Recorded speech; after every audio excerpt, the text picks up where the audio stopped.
first and foremost was getting the buy-in and trust of the team. That is always going to be the initial struggle. And I bet. But how do you get that? Great, great question. Pay them? You pay competitively. Like you treat that honestly is really important. And you treat them really well.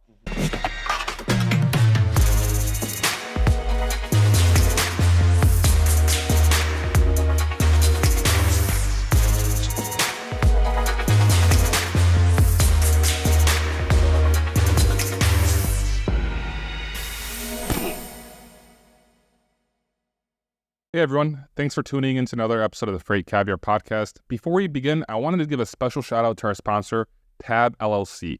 They offer incredible support and opportunities for freight agents. Freight agents, wouldn't it be life-changing to have a higher commission split and a support team focused on helping you build your dream? At TAB, we pay our agents up to 80% of gross profit without compromising on technology or support. Make more money and guarantee a better experience for your customers and carriers by joining the team at TAB. It all starts with a short, enjoyable phone call with our leadership team to see the TAB difference. To learn more and schedule a quick call, go to tab-llc.com and change your future. But yeah, we're here in Chicago. It is April 17th, 2:20 p.m. We just kicked out Kyle from Love is Blind. If you have never watched Love is Blind, then you probably don't know who that is. But if you have watched Love is Blind, Kyle was in season 2 of Love is Blind, and he was actually sitting in his chair, occupying this space. Yeah, I had no idea who he was, and I nicely asked him to exit. I don't know how nicely that was. I think it was pretty. Yeah, Well, it turned into a very civil, fun interaction. Yeah. Because then I said, "I think I know you." Yeah. Clearly, I don't. Because then Paul jumped in and said, "You're Kyle from Love is Blind." So shout out Paul for knowing his reality TV. Shout out to my fiance who I watched Love is Blind with. Who, yeah. Should I just send her that photo? Kyle's a great dude. He was awesome. Yeah. We're going to get him on the pod. Shout out Kyle. It's too bad he's not sitting with us right now. We could have done an interview with Kyle. He actually has a friend, Adam, who works in brokerage, who we both know. So, but yeah, that's enough about Kyle and Love is Blind on this episode.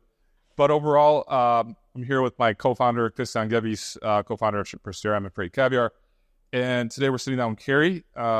Kary went to Northwestern. That's where she got her master's, right? Mm-hmm. And then you went into private equity before going into Trucker Tools. So we'll learn about her journey from being in private equity and then being placed as a CEO after private equity bought out Trucker Tools. And then just kind of her journey in the freight tech world. So yeah, Kary, good to have you here. Great to be here. Thanks for having me on. I'm still calming down from the celebrity stage. Yeah. Interesting enough, 2 months ago, Kary and I flew next to each other from Vegas to Chicago. So we did an online interview then. Yep. So it's and now it's real life. So we'll probably touch on a few of the topics that we discussed beforehand, but I think it makes sense since we never actually recorded it. Yeah. But yeah, so Kary, you grew up on the East Coast, right? I did. Yeah, you grew up on the East Coast. Like, what brought you? I'm guessing Northwestern brought you here, but what? Like, can you tell us about your education? Like, kind of like what your vision was when you were that age to like, I don't know, what did you want to do? Yeah, when I was a kid. Yeah. So I did grow up on the East Coast. I'm very much a New Englander. I'm from Boston. My family's all from there. Growing up, I honestly had no idea what I wanted to do. My probably like the most formative, this is gonna make me sound bougie, I guess, like my last name. The most formative experience that I had growing up were at summer camp in Maine. I went to an all-girls summer camp, and what I took from that experience was how fun it is to live and work and build something with a group of people. I think a lot, like, you might say, oh, you went to summer camp and you were a counselor. Do you want to be a teacher? It's like, actually, no. From that experience, I realized I probably want to be a very good teacher when I was teaching kids how to play tennis. But instead, just like the power of being connected with a group of people and believing deeply in something. And in the camp case, it was living in a cabin with 7 other girls who you didn't know for the whole summer for 7 weeks and building a lot of rapport.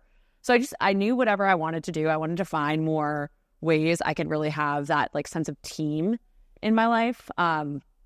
So went to college in DC at Georgetown, and that's where I started to realize, like, okay, I think I like this concept of business building. I worked for a student-run business called The Corp at Georgetown. It's, I think, the nation's largest student-run business. So there's no adults involved. And students run coffee shops, grocery stores, and I was part of the catering service on campus. And it was really my first experience like building something with a group of people.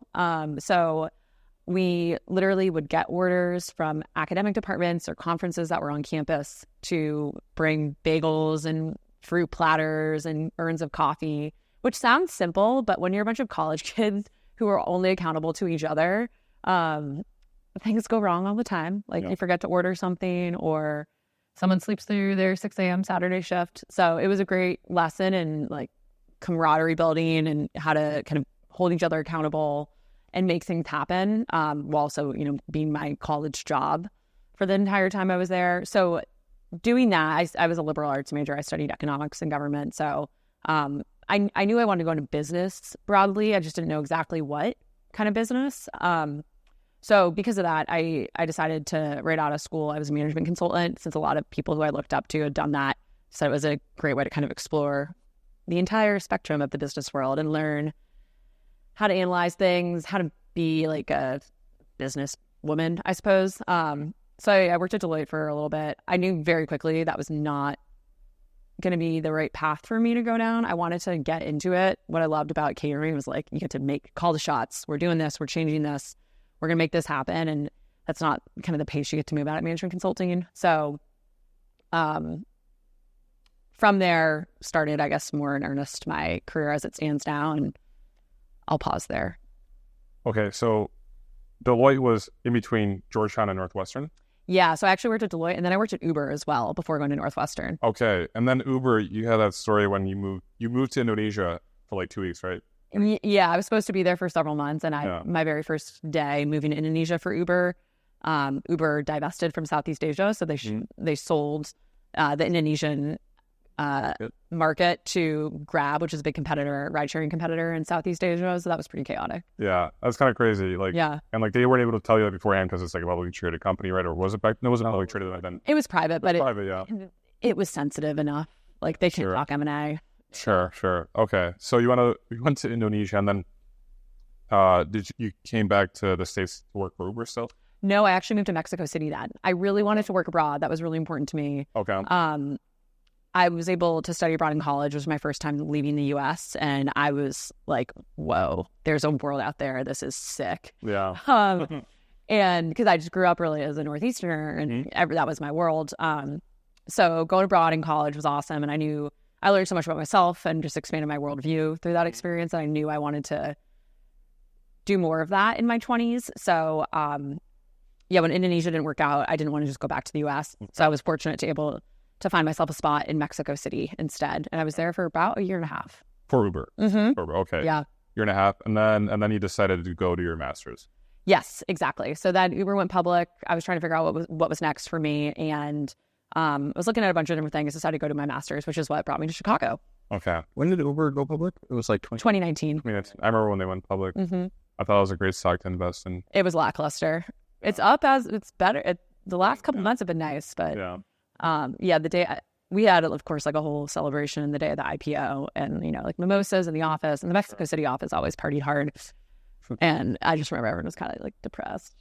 Hours later, it was a pretty womp kind of day. Not a lot of pop. Sure.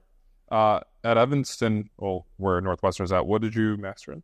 I did my MBA, so business. Okay, business, and that was like a 1 year program. I actually did 2 years in person, which is I was actually there for part of COVID, so a lot of virtual. So that moved pretty quickly from like Uber going public, you leaving Northwestern, and then all of a sudden going to work at private equity, and then being the CEO of Target Tools. Like that moved really fast, I feel like. It did. Yeah. Okay. So why private equity? Yeah. So when I was in business school, I was again trying to figure out what do I want to do next. I know I like business. And coming from Uber, I had a lot of friends who were starting companies and moving on to other startups. So I thought that's what I was interested in. I wanted to go help build something. Yeah. So I was considering that and talking to some friends. Finding the right startup when you're not like actually the founder is very hard to figure out which the right one that's the right opportunity to go in on. So wasn't, was trying to figure something out there. And then I learned about this whole concept in private equity. I didn't know anything about private equity. I didn't go in with the idea that, this is something I want to do or this is something I want to look at. But I learned that these investment firms not only, and this is kind of a more recent trend, they're not only looking to buy companies and invest financially in them, they're looking to bring in benches of talent into the business as well. So the company I ended up meeting through Northwestern, who now owns Trucker Tools, a company called Alpine Investors, is looking for operators like myself to come bring into their businesses to infuse talent as they continue to grow them. So the model is pretty cool.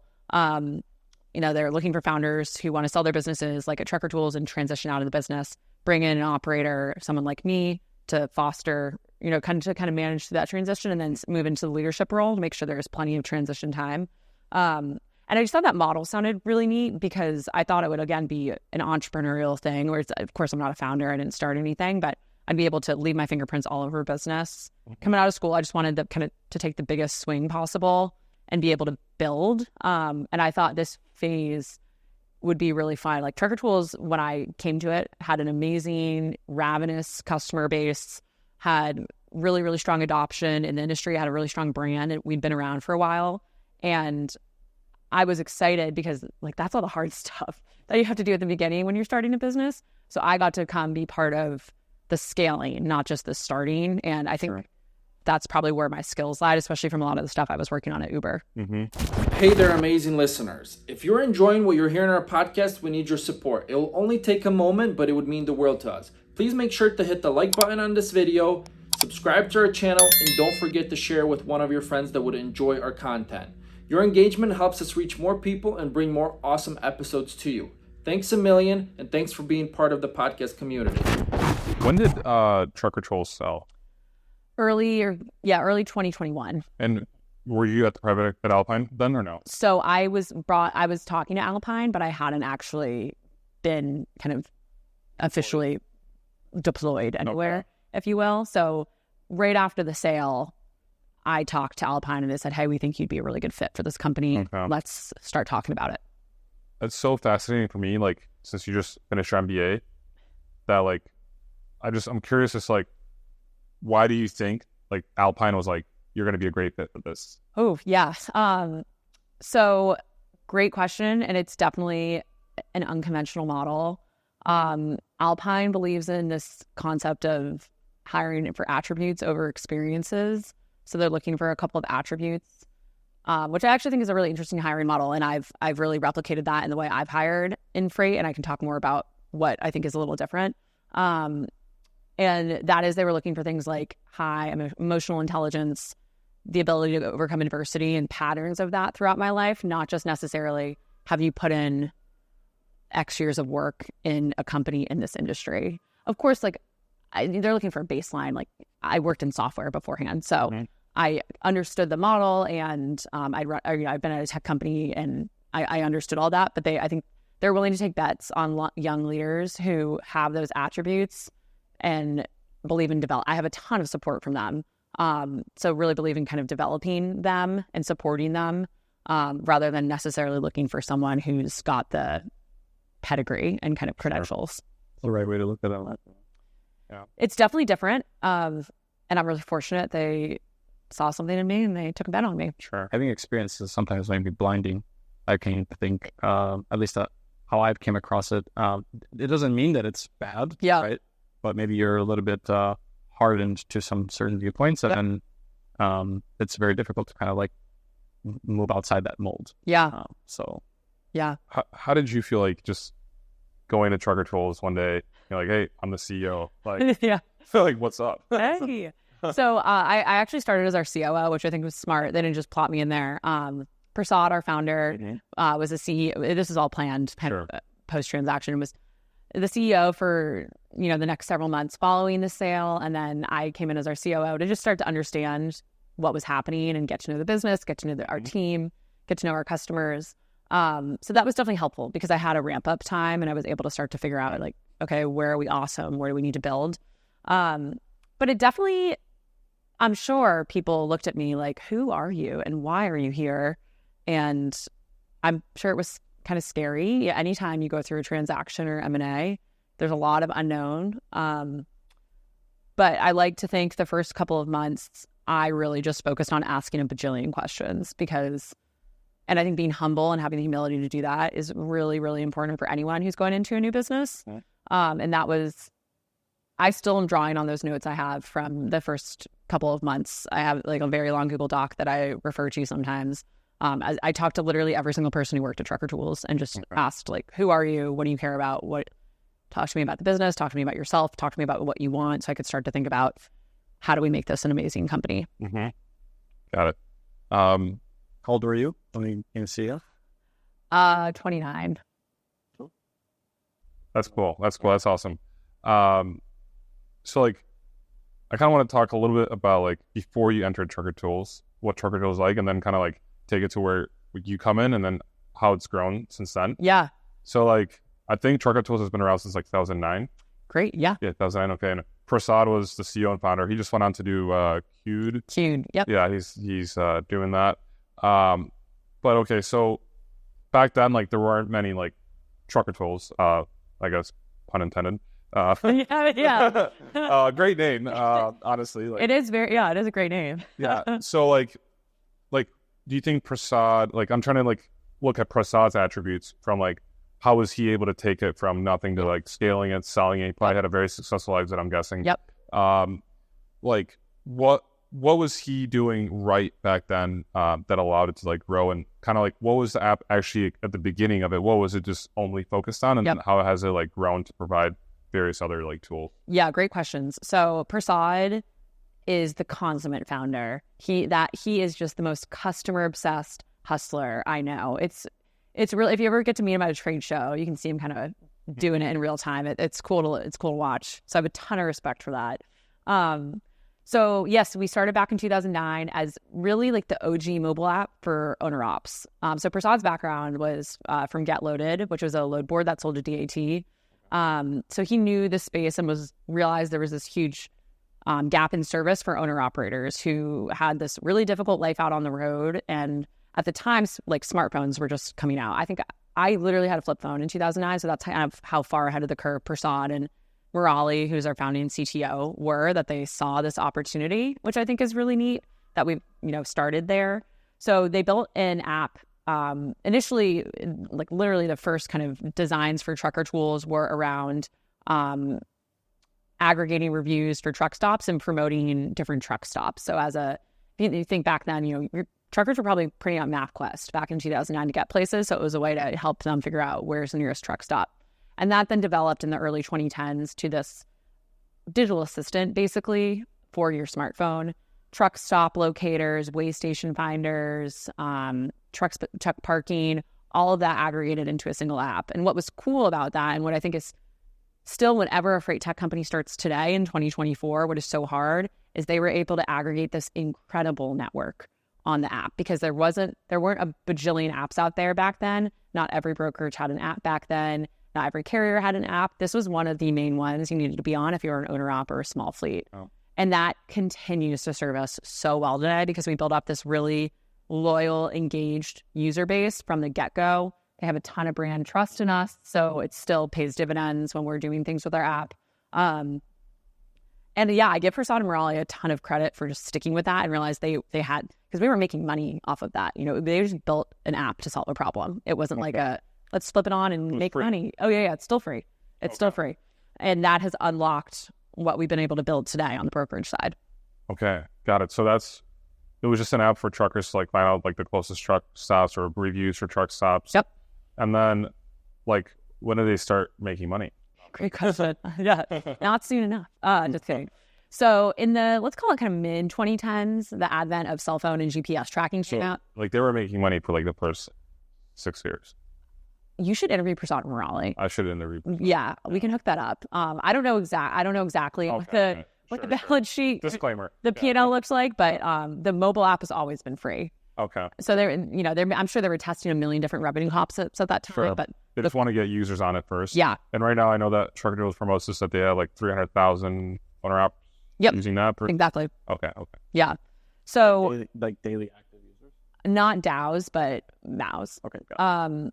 So in the mid 2010s, Prasad and Murali realized there's this huge need to track freight. You go into any brokerage and one of the most annoying things you have to do is make phone calls. Yeah. So as they got to know the owner ops and their models, working with brokerage and really relying on brokerage to handle a lot of their business, find backhauls, they were looking for ways to facilitate interactions between those truckers, frankly, and brokerage, and saw this need, this ability to automate a lot of what was happening on check calls. So that's where load tracking developed, which is still to this day our flagship product. So it came out in the mid 2010s and really started to pick up steam in probably 2017, 2018. Okay. We started out as only GPS mobile and then mobile tracking through the app. And kind of when I came into the business was when we really started to double down on ELDs, as we saw the market was starting to prefer that, certainly on the brokerage side, but also a bit on the carrier side for tracking. And I don't have to bore you with why ELD tracking, but so load tracking was phase one of brokerage product that came out in the mid 2010s. And then towards kind of 2019, 2020, as capacity started to tighten again, that's when we developed our first set of capacity tools. Okay.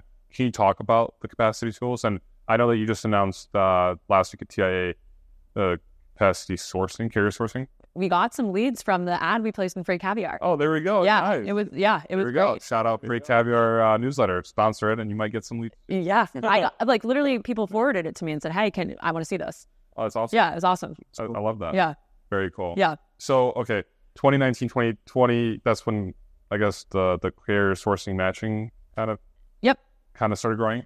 So tell us about that, like the evolution of it. Yeah. From then to like where it is today with the announcement that came out last week. Definitely. So the next insight that led to this next phase of trucker tools was that brokers need capacity, and definitely like 2020, things are tightening up. It's getting tight. So they're looking for any source they can have it. And again, coming back to the founding principle, aggregating all of these owner ops and small fleets on a single app. Trucker Tools had so much, frankly, data on carriers and could facilitate matchmaking between those carriers. They knew what they were looking for. They had them super engaged in the app. We were getting preferences, and we had these TMS integrations that we were building out on the capacity side to be able to integrate, look at loads, and understand who might be a good fit for this load. So that was kind of the first version of what we were called DFM, digital freight matching, around 2019, 2020, was this concept of predictive matching and trying to fit the right truck with the right load. And we still do some of that to an extent. We have a lot of load marketing and kind of automation tools that help match trucks or match carriers with loads and send them really good fit loads for them to interact digitally on. So that was phase one. Phase two was getting more into this concept of a private network, and we built out a private bid board for brokerages we call it Broker Advantage. It's really a white label load board so that mid-size up-and-coming brokerages can have their own digital environment for their core carriers to interact with. Again, the goal here is just always automating and digitizing a lot of these interactions that are happening offline through phone calls, just like in load tracking. And the next phase, which we launched last week at TIA, is our carrier sourcing tool. And that is us. I think of it as like carrier Rolodex, more or less, from the Trucker Tools network. We have 350,000 MCs active with us. We know that brokerages are always trying to find good fit carriers to add to their network. We know carriers are always trying to market themselves, and that's not always their strongest suit. So it's a way for brokerages to search to find good fit carriers based on lanes and equipment types, and also get some really, really rich proprietary data on scorecarding and performance from those carriers so that they can make sure when they're onboarding a carrier into their network, they're working with the best, highest quality carrier possible. Okay. Trucker Tools is basically strictly it's primarily focused on a freight brokerage offering so that they can tap into all the edge or pockets of all the capacity spread across, because there's a lot of fragmentation across carriers. 97% of them have less than 6 trucks. Exactly. But even that is not necessarily referring to the Trucker Tools market, which is owner ops, right? That's like 1, maybe 2 trucks. Yeah, I think our stat is 85% of our carriers have fewer than 5 trucks. So we pretty much mirror the market. Owner ops have been kind of our evangelists the whole way, but we do work with plenty of small fleets. Got it. And we, especially on the tracking side, we have moved a little bit further up market in the last 15 years, and that we have API integrations with big carriers who pass their tracking automatically on to brokerages. Gotcha. In a way, I see like Trucker Tools, like what you kind of described as being like like DAT is more like a spot load board. This is more like contract kind of load board, or kind of like relationship, or because you have the bid board, right? And you have the ability to also carrier sourcing, all that stuff, which is like more advanced than what DAT offers. Exactly. And you get deeper into like actually like understanding companies that you're potentially working with and getting like bids for contract lanes. Yep. Okay, cool. And where, like, I'm guessing right now you're like looking out like 5-10 years down the line. Can you like tell us where you're like hoping to achieve or hoping to get Trucker Tools to be at? Yeah. So first and foremost, we want to keep growing in the visibility space. That's been a huge driver of our growth over the last couple of years. And I think what we've done well is the freight market sucked, obviously, for the last 2 years. And I think that's affected every single tech company that is working with brokerages. And since we have focused so narrowly on our target user, which a freight broker, a carrier sales rep, more or less, at a 3PL or a brokerage, as opposed to building a broad end-to-end supply chain platform, we're able to solve really specific problems that really, really resonate. It's like the classic, you want to market to like your absolute super user as opposed to building something for everyone. So we've really focused on brokerage visibility, and that we're still just scratching the surface there. There's a lot that we're going to be doing over the coming months with temperature tracking and kind of real-time integration so that you can better understand what is actually happening, not just where the truck is, but what is actually happening there. There are ways, predictive ETAs we can continue to get stronger in. We're thinking about proactive exception management so that you don't actually, a lot of these brokerages that have, tools like ours or other competitors still have massive tracking teams to kind of monitor. We want to get in front of that and say, hey, we're just going to alert you when there's something that is likely to go wrong. We're building machine learning models to identify which tracks are least likely to actually work out or most likely to go off course so that we can get ahead of that and say, you want to have someone get ahead of this. Because again, we have so much data on what is happening because we're tracking hundreds of thousands of loads every week that we're able to stitch that all together and figure out where things are going wrong. So there's a ton of space to grow in the track. And, we're not doing drayage, we're not doing LTL. There's all these other modalities. But when I came into the business, like we're not a huge headcount wise business. We're about 50 people. So we couldn't try to build for everyone. So we're still really focused on just kind of continuing to nail it and then expand. I think on the capacity side, continuing to get really accurate, rich data, both to carriers and to brokers so they can make better decisions is really important. So we're starting to think about that. That also involves our mobile app, which we actually haven't touched from a performance standpoint in quite some time. So we're revamping that and launching that later this summer, and that will allow us to continue to serve carriers in a more modern way and be able to, add in some interesting features and make sure we're giving them kind of all the value they need. So we're totally focused on brokerage and small carriers as our primary customers. And we want to just keep focusing on adding value, solving problems when it comes to automating interactions. There's so much growth, especially on the carrier side, to continue to actually digitize these interactions. We're just focused on compounding that, and then we'll continue to expand out. Okay. Got it. What else can you do on the mobile app itself? Like in terms of revamping, like making it faster, but like what else? Yeah. So we're making it a lot easier to integrate your ELD into our network. That's been a big focus of ours. We've got an amazing ELD team where we're adding thousands of integrations a month, but we can make that a lot faster and simpler through some of the mobile experience. Also from a booking standpoint, making it easier for carriers to find good fit loads for them. We have a free marketplace in the app, so elevating that and making it really clear what's a good fit, what's not, making sure we're serving up the best recommendations and allowing them to search. And then all of our other services, so parking, way stations, all of that, we're starting to explore what other integrations can we have to make sure we're aggregating those services in a really easy to find way. Cool. Freight agents, wouldn't it be life-changing to have a higher commission split and a support team focused on helping you build your dream? At TAB, we pay our agents up to 80% of gross profit without compromising on technology or support. Make more money and guarantee a better experience for your customers and carriers by joining the team at TAB. It all starts with a short, enjoyable phone call with our leadership team to see the TAB difference. To learn more and schedule a quick call, go to tab-llc.com and change your future. So, Kary, you came in this industry kind of like as an outsider. You probably like had some observations because there's a lot of pros and maybe potentially cons to like being an outsider, but like you kind of think outside the box.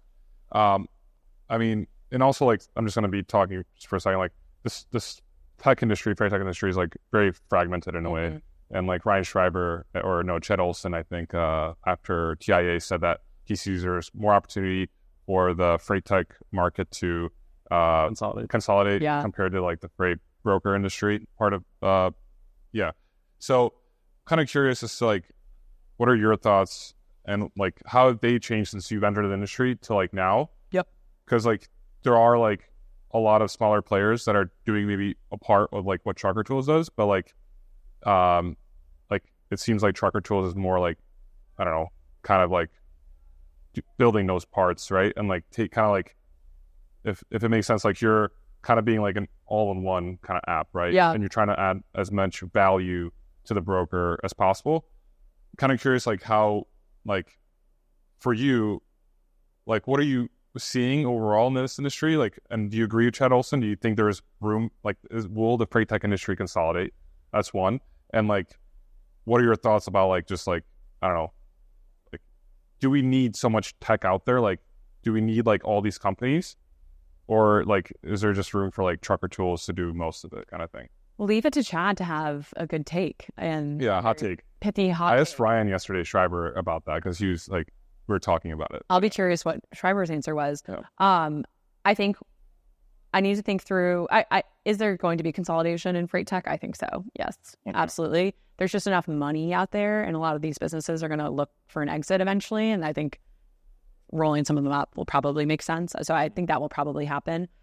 I honestly think that could be a good thing because I think I saw like a tweet once that was like 90% of B2B SaaS is just integrations. And that is so true.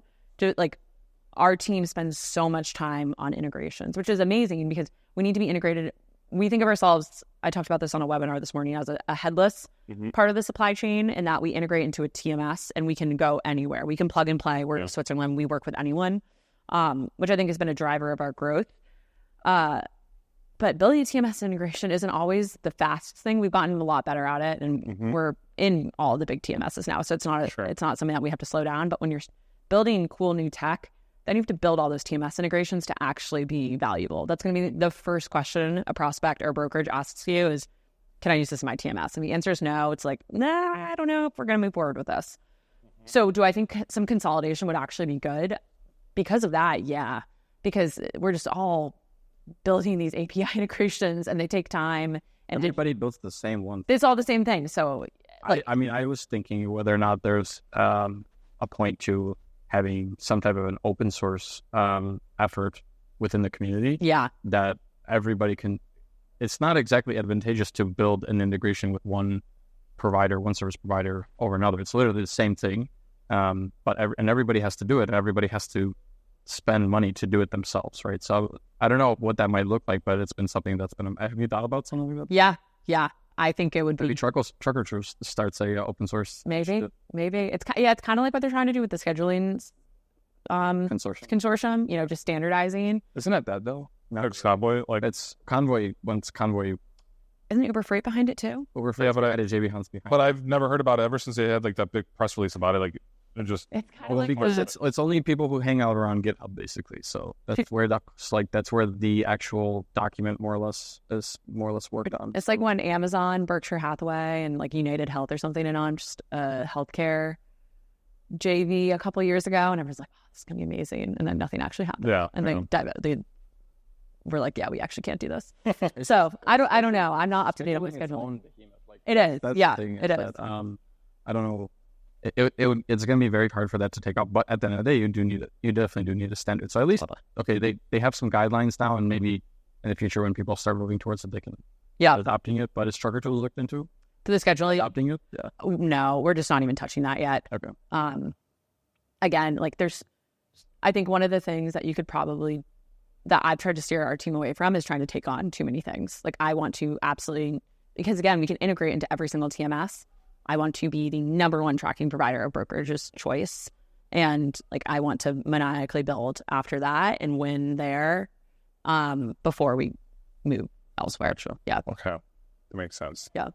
But yeah, I think broadly with Chad, I do agree. And there's so much fragmentation in this space, not just in the freight tech side, but obviously on the brokerage and the carrier side and on the shipper side, that And this is all, we're like a very commoditized market. Data is the most important thing here to make things happen. And effectively, if there are all these, like we have a ton of data, if we can figure out who we need to integrate with or, partner with to make that data even more powerful, make 1 + 1 = 3, I think that's going to benefit everyone. Yeah. I'm kind of curious. Do you have any questions on this? Okay. So I'm curious about this because this is something that I struggled with. When I was 24, I moved to Ukraine. I ran an office there, obviously on a much smaller scale than what you're doing. But, I was still like running a team and building a team, and we were growing quickly. And, like one of the problems, or I guess not even problems, one of the things I had to learn quickly was like how to be a good manager, how to be a leader, how to like take that on. Like for you, like coming in and being first COO and then CEO, what are like some of the struggles that you faced overall, like they had to overcome, and that like what's helped you kind of like, overcome that and, be a better leader? Yeah. I think first and foremost was getting the buy-in and trust of the team. That is always going to be the initial struggle. And I bet. Well, how do you get that? Great. Great question. Pay them? You pay competitively. Like you treat that honestly is really important. And you treat them really well. Like you don't come in and pretend like you have all the answers. You go to the people who actually know stuff first and you ask, how do you recommend we do this? What are the problems here? And then that's what I did in my first couple of months at Trucker Tools. I talked to all these people who honestly weren't talking to each other enough. That was a problem. And like we needed to knock down those information silos. And then I could start to stitch together patterns and see, oh, this is something we should work on because it's going to benefit all of these people. So I think you spend a lot of time talking and listening and asking good questions from the beginning. And then you start making small commitments and you deliver on them immediately. It's like if you're working with a new customer, like you're not going to mess up the first shipment. You're done if that's the case. If I say, oh, I'm going to do this for you and I don't have it done by the time I committed to doing it for you, that person's going to be like, she's full of smoke. She's blowing smoke. So I think that was how I approached the early days was let me listen as much, ask as many questions as much as possible, and let me add value immediately in small but measurable ways. So I had, relative expertise in data and Excel and building and understanding kind of what the current state and how we can improve. So got right to work on that because we didn't have the reporting capabilities we needed at Trucker Tools. So started adding value there. Financial reporting.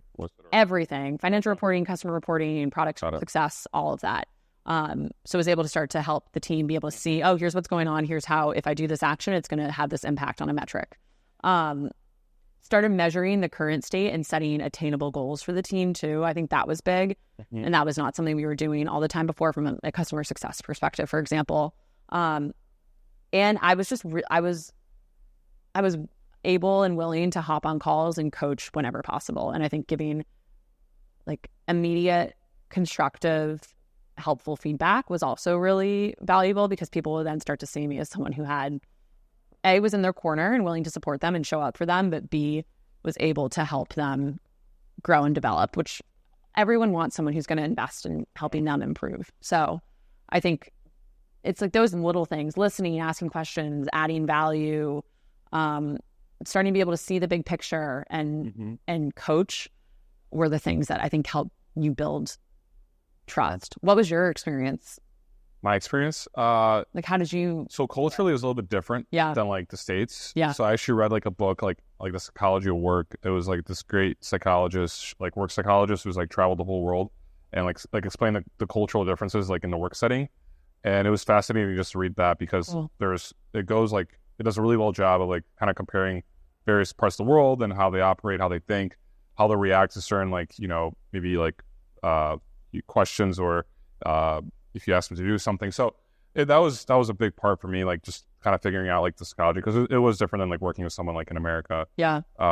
Completely different like mentality and just like they always like called me Mr. Paul. Everyone called me Mr. Paul. Like even like I'm gonna start calling you Mr. Paul. The guys that were 40 would come in, hey, Mr. Paul, Mr. Paul. I'm like, it's all Paul. Yeah, I was just Mr. Paul. They're great guys, great people there. But like so that was like something that I picked up first was like the psychology was a little bit different. And then like just trying to like read like management books, like leadership books, how to be a better leader. So it was definitely like it was chaotic at the same time because there was so much great movement. Yeah. And like in the meantime, you're like trying to like pick up like how do you become a better leader? You get like burnt out and stressed out, and then you had to like, calm down for a second, read a book, and then, try to like make improvements. So, I mean, I definitely like, I felt like I improved a lot. I learned a lot in that time period. I wouldn't want to be the manager or a leader of a freight brokerage team ever again, though. Good to know. Yeah. Freight caviar is a lot more exciting. Like, we get to do this. This is like our job. So this is a lot more fun. You guys work really hard too, but yeah, we do work hard, but it's like enjoyable work. This is like a fun conversation, and we learned a lot from it too. I actually am curious, like, was your MBA program worth it? Do you think like you're like, oh wow, whatever that cost was probably $50,000 or something like that? Like, do you feel like it paid off? Like it pays off? Not to flex, but I got a scholarship, which was hugely instrumental. Okay. Was one of the reasons why you decided? Yeah. So shout out to my benefactors. Yeah, that was like truly transformative, and I will always be very grateful to Northwestern for that, and want to pay that forward big time. That's important to me. You think it was more the education or the network? Network. Yeah, I did. I met in network, not just my peers, but professors too. I had some awesome classes, like amazing professors, interesting concepts I hadn't been exposed to before, who I still keep in touch with. So it's, but I think what is more important than what the content of the class was that network of professors, administrators, and other peers who I connected with. Yeah. I think the value of the MBA to me too was, so it was the network, but it was also the exposure. I got exposed to so many different types of work, ways of working, opportunities that I would have never had known about before. Even like I had these amazing opportunities at Uber. I was traveling around the world and working with all these cool people. So in cultural different, like I remember at Uber, probably my first day in the Mexico City office, my whole team comes over and kisses me on both cheeks. And I was like, whoa, that would not happen in America. But that's just how you say hi when you're walking into work in the morning in Mexico. But so I like considered myself pretty like corporate literate, I guess. I knew my way around it. I worked for these massive companies, but doing my MBA, I just learned about all of these different paths I could jump on and meet all these interesting people. And was it worth it? Without a freaking doubt. Especially like I would never be in this position and would never have had the good fortune to encounter trucker tools had I not done it. So who knows? Like maybe my life without it would have been just as awesome. Like it's totally possible. But for me, it was really, really valuable. And I made amazing friends, and I'm very, very grateful for it. Well, seemed like a person that would find your path anyway. Sure. I don't know. Yeah.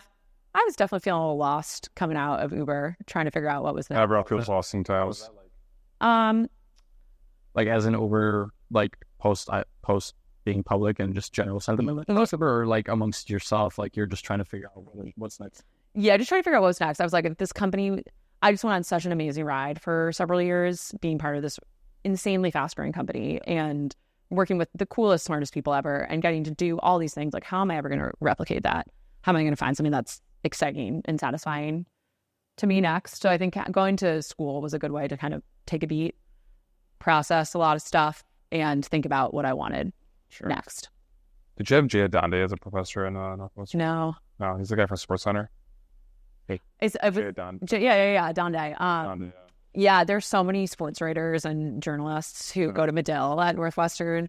No, unfortunately, he would walk by like our Everest office all the time in downtown Evanston, and like he would park his car in our garage. Really? So one day I'm like literally leaving, he's like right in front of me. I'm like, oh, this is cool, like that, because he teaches at our journalism, business journalism. That's what it was. Yeah, I lived in downtown Evanston for 2 years. I lived on basically Sherman Avenue, which is probably where. Yeah, right. Yeah, they're on Sherman Avenue. Right by the CVS and everything right there. Yeah, there's a Sweet Green there now, which is a huge. I love Evanston. I would move to Evanston in a second. Yeah. Fun fact, my great-grandma was born in Evanston. Really? Yeah. And then my grandma was born in Vilnius. So. Wait, your great-grandma was born in Evanston here? And then they went back to... Well, that's what... Yeah, Poland gained its independence, like, after World War I. And so, like, I think my great-grandma had, like, 6 siblings here and, like parents. And, like, some of, like, the younger siblings and the parents, like, are like, let's go back to Poland. Moving back to Poland seems like it's a trend in the family. Yeah. You come here, then you come back to Poland. But yeah, citizen of the world. That's so cool. Yeah. But that's that. So I worked at Evanston for like a year, and then Everest sent me back to Ukraine. Okay. I wanted to touch on something. I did forget what I wanted to talk about. Kary, is there something that you'd want to bring up. Christian, you got something? No, I was going to ask you more so about like the freight tech scene as a whole. I think in general, you're a part of the Discord community. Yeah. You're a part of like the Freight X community as well. How have you seen, because that's only a recent phenomenon, to be honest with you, like maybe 9 months ever since Discord? Like a year. Just in general, the online Freight X, Freight Tech type of community. I would say Freight X is kind of Freight Tech to, at least from my vantage point, but there's some brokers. There's some brokers out there for sure. And definitely carriers. That for sure. Yeah, there definitely is. I'd say at least Freight Tech is a lot more like the talk about it is much more amplified. But how have you seen the transformations so far? Like in the last year, 2 years, obviously we've had like this advent of new AI tools and things like that. Like, is that impacting in positively or negatively any part of Trucker Tools business? And any part particularly excites you? Thoughts? Yeah. So first of all, the like Freight X community and just me getting involved on the internet has been one of the number one things I could have done for myself and for the business. I've met so many awesome people. Like I feel like I know you guys because you guys meet online. We all meet online. So X just sounds like a dating site. Like a dirty dating site. We met on X. We met, it was Twitter back then. There was a running joke: if you pay for X Premium, like you don't really want somebody looking at that receipt because you don't know exactly where it might be coming from. Anyway, but I think I've learned so much from being part of that. Like, it sounds so obvious when you say that, but there's so much incredible information online, and I've started using social to get really quick feedback from customers, from prospects. You'll see me ask probably dumb questions or say like, hey, does anyone have feedback on this? Like, I want to just hop on a call real quick. I did that a couple weeks ago, and I was literally listening. One of our broker friends was nice enough to patch me into some of his calls so I could listen and talk to some carriers. Like, real-time feedback is very much possible and a huge asset of the internet. So just being able to tighten that feedback loop, I think, has been huge for us as a business and moving fast. In terms of AI, I have yet to see Gen AI, like kind of the common way people think about it in the Chat GPT sense, really make an impact in freight. I think there's starting to be some interesting applications. There's a bunch of co-pilots that are out there now, and I think those are going to be the first ones that really harness the power of GPT to do something. So I have yet to see like kind of the most common sense of AI that I think a lot of people think about actually impact freight. I think a lot more of what Freight Tech is still doing is around business intelligence and automation rather than true AI. We're moving in that direction though. Like I talked about, we're using machine learning and Trucker Tools to start to understand which trucks are likely to track, which not likely to track. How can we get proactive and alert you about that? So it's coming, and it's coming fast, but I don't think it's terribly shocking that like Freight Tech is not the first to actually adopt it.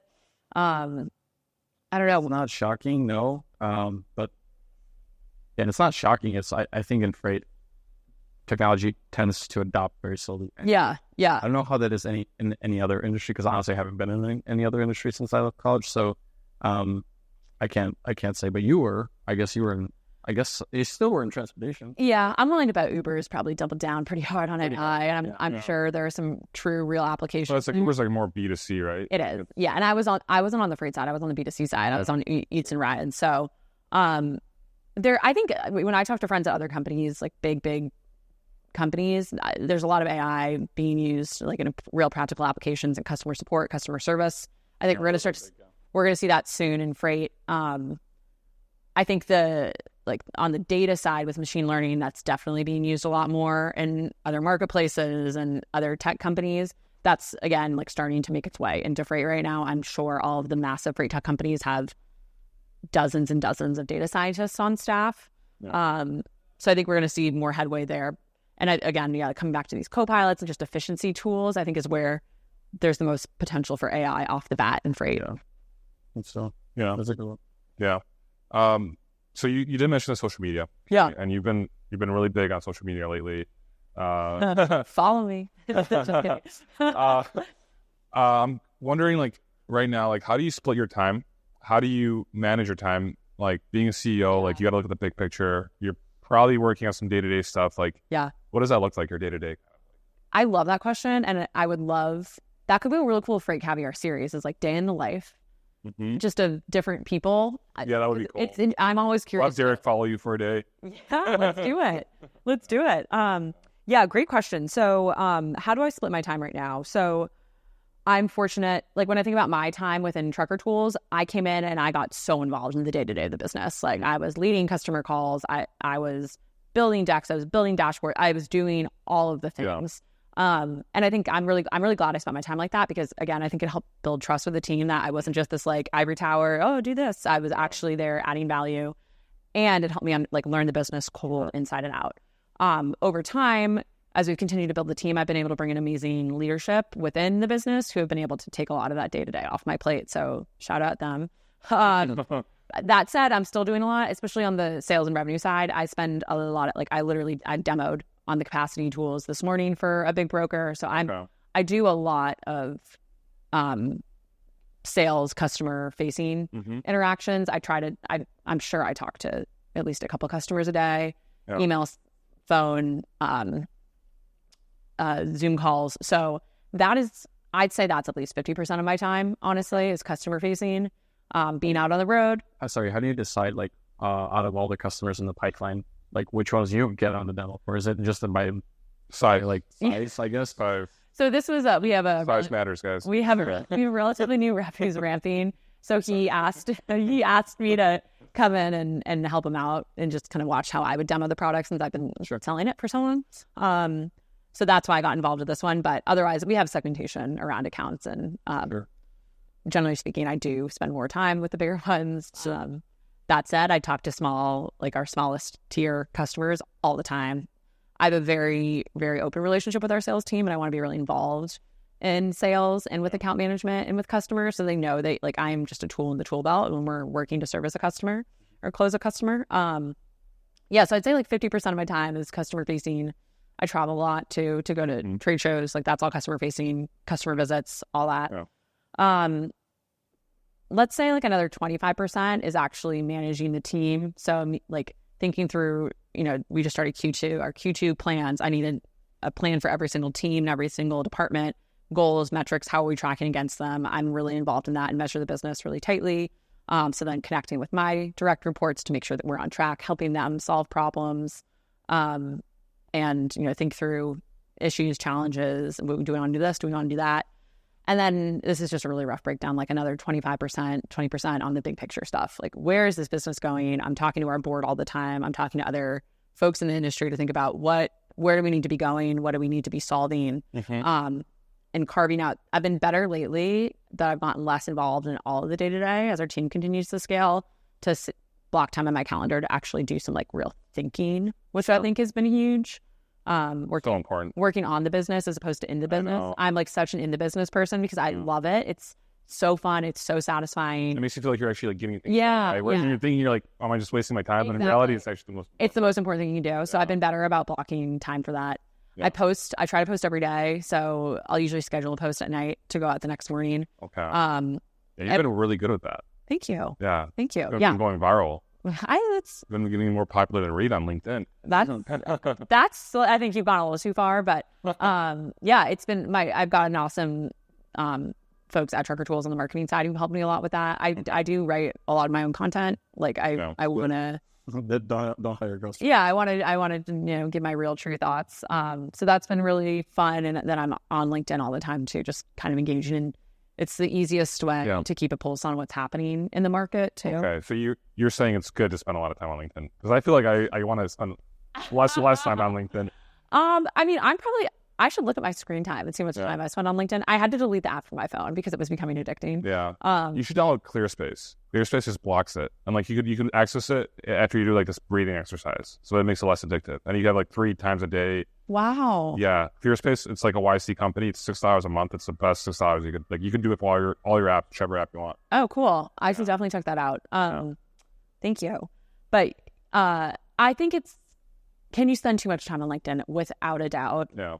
But I'm in enough other meetings and other things going on that I'm not on it 8 hours a day, but I'll pop on, I'll see a customer ping me, and I'll it's reply. Customer relationships, also lead or prospecting. Yeah. All of that. And so it is very important, especially if you're focused on sales and revenue. a lot of the time. And then and from a product perspective too, seeing what other businesses are doing, what other people are talking about, that's really helpful for me then say to my product team, hey, I like how we thought about this. Let's get some feedback on that. Yeah. So it's just kind of like a mini market. Okay. Yeah. So note to myself, I should spend more time on LinkedIn. I don't know if I want that to be the takeaway. But for me, it's really... Find a balance. Find a balance. That's the key to life. Sure. Balance is the key to life. Yeah. Do too much of anything. Definitely. Okay. You did mention you travel a lot to a lot of trade shows, and we've seen you obviously at many trade shows, but I'm wondering, like, can you name, like, what your favorite ones, like, and actually say, like, specifically this is your favorite? Like, would you want to do that on camera, like, where you mentioned? I could do that, yeah. Okay, so mention the top 5, but, like, go from, like, the 5th, or, like, you could just, the 5 best ones, but then be like, this is the best one for me. Do you want me to start at the best? The other way. Okay, but it might be easier. Whatever is easier. I'll be able to. I'll go 5, 4, 3, 2, 1. So we can have a big reveal. Let me just think real quick. Yeah, no worries. Okay. I got it. Okay. So 5. I'm gonna give a shout out to the McLeod User Conference. Okay. Shout out McLeod. Saw Tom McLeod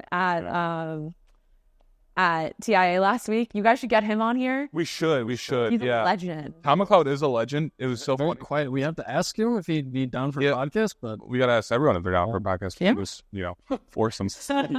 Like, sit them down. But no. And I love Reed was texting me, like, those like long sleeve collared shirts they have with the McLeod logo on it. Reed's like, I want to make a please advise one of those. Yeah, those are so nice. Those look great. Okay, so 5 is McLeod. McLeod User Conference. Shout out to Tom McLeod. Yep, it'll be in Charlotte this year. I'll be there with bells on. When is that? What time of the year? It's in September. It's in September. So we got that.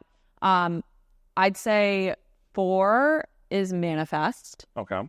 And that's a little different than the typical trade show. It's bigger. It's a little bit more investor-y. There's just many more people there. But I think the timing at the beginning of the year is really energizing because it's post holidays. So you're like, all right, we're back. Let's do this. 3, I'll give a shout out to Technovations. TIA Technovations as a conference that was recently brought back. Yep. And it's in the fall at this year it's in Jacksonville or Ponte Verde Beach in Florida. It was in San Diego last year. It's a more intimate TIA conference and it's focused on tech. 2 will be F3, Freightwaves F3 in Chattanooga. I love that they bring everyone in Chattanooga.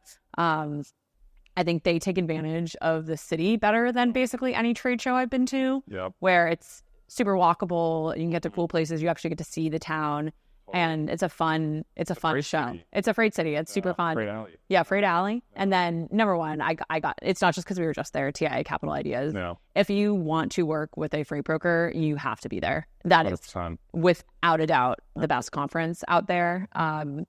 It just everyone's there. Yeah. It was such an amazing use of our time. I love the resort too, the JW Marriott. I didn't actually get to stay there. I know. I got booted to the Residence Inn. Loved TIA. Wait, you booked it late or no? Did you book it? No, they just were vendors. We booked it early and we got a pretty good. We brought a lot of people. Okay. We brought 7 or 8, so it was fine. We rented a car. We had fun. We'll shuttle back and forth. Reed and I saw you getting picked up. The last day. Yeah, yelling at me. That was what, on Friday? Yeah, on Friday. Yeah, 5 days ago. The gorgeous resort. I think I saw it's in San Antonio next year. It's going to be a similar, JW Marriott. beautiful JW Marriott. Yeah. I will be staying there. Yeah, cool. I'll pay my way if I need to. We got such a good deal on the JW Marriott. It was like half price. The TIA link was half price than like going through booking.com. Wow. It was like remarkable. That's amazing. It was literally like the same price as like staying at the Holiday Inn. Like it was like shocked. So cool. Yeah. So shout out TIA. Yeah. That's cool. Yeah. What do you think about that top 5? I think you did really good. I've never been to a McLeod User Conference and I've never been to Technovations. Okay. But I think you definitely like hit it really well, like explain like the reasoning behind it. Yeah. And I would agree with that. Sweet. Yeah. I think you're right. You're going to be at F3? Oh yeah. And I'll be at Future Supply Chain as well in Atlanta in June. Beginning of June. Yeah. Okay. And I think that's the next trade show I'm going to. We have some folks going to the TIE User Conference, which is it's their first year, which is exciting. If you saw their booth at TIA, they're going big right now, which is awesome. So I won't be there myself, but we're gonna have a couple folks there, and I think that's the next Trucker Tools one. I'll be speaking on JOC Inland this year, and I'm really excited about what Eric's doing. Yeah, same. I think he's going to be, he's got this real vision to kind of expand it and grow it and make it more techy. So this time next year, I hope I'm saying JOC is one of my favorites. Well, he actually reached out because he wants to get more carriers and brokers. I'm like, we're in Chicago, like literally just stick your hand out the window. It's awesome, Just market it, like get people in the door. Exactly. Like people don't know that exists. Exactly. And like if they know, they'll come. And we'll get a lot of people come. So yeah, I think we'll be back there then too. We'll probably be recording podcasts in this place. Maybe we could get what's his name? Kyle. We gotta get Kyle. We gotta get Kyle. Yeah, Kyle to join us. He was just in that media room right there. I saw him like turning on the lights, so he might be hanging out. We should hang out with him for a little bit. I mean, he's the man. Yeah. But Kary, awesome. Is there anything you want to touch on before we sign off for today? Just love what you guys are doing and appreciate you. I think it's been really cool to see the Freight Caviar. When did you guys start? So I started in October of 2020. Okay. I was like, I literally, the day after I quit Everest, like it was the day I started it. Wow. And it was called Shipping Pallets. And honestly, like, I was at the gym. I just had knee surgery and I was at the gym, like working out. And like, I just had this thought, I'm like, I'm just going to start making memes. Like, and I posted like the stupidest memes forever. And like they took off. And like, I was like, my whole goal is to have 10,000 followers in 10 months. And I got 10,000 followers in 10 months. And then, and it went from there. So, wow. Well, it's been cool. The timing makes sense because I started in Freight in early 21. So you were like still kind of who's this guy? Oh, I remember in my early days, I'm talking about a webinar. We're like, we should see if the Freight Caviar guy would do it. He's so funny. I was like, yeah, I wonder who that guy is. And it's so cool to now see you guys grow into this and now Shipper CRM and to know you guys more. And it's awesome. And then we got this podcast studio. Yeah. Yeah. With celebrities in Chicago. Yeah. Christian owns this place right here. It's Christian's apartment. Yeah. If anyone wants the whole thing. Yeah. Yeah. It's beautiful. Yeah. Stellar view. I love it. I could honestly like I want this to be a podcast studio. I actually was telling Christian that like I think I'm gonna come out here every 4 months. We record like 12 to 16 episodes. Yeah. And then every episode is with this. I mean, you guys have the most beautiful filming and like the aesthetic. When I saw it because I saw you guys post photos yesterday. Yeah. I was like, oh my God, this is because you've got the most amazing equipment, and now you have this. So we got the most amazing videographer. Yeah. So it's really beautiful. Yeah. Well, yeah. Thank you, Kary, for coming on. Thank you for having me. Yeah. Thanks for tuning in to the Daily Freight Caviar podcast. If you enjoyed the podcast, or if you didn't, leave a review. Let me know what you think. I appreciate any feedback. If you'd like to have more Freight Caviar content, go to freightcaviar.com and subscribe to my email newsletter.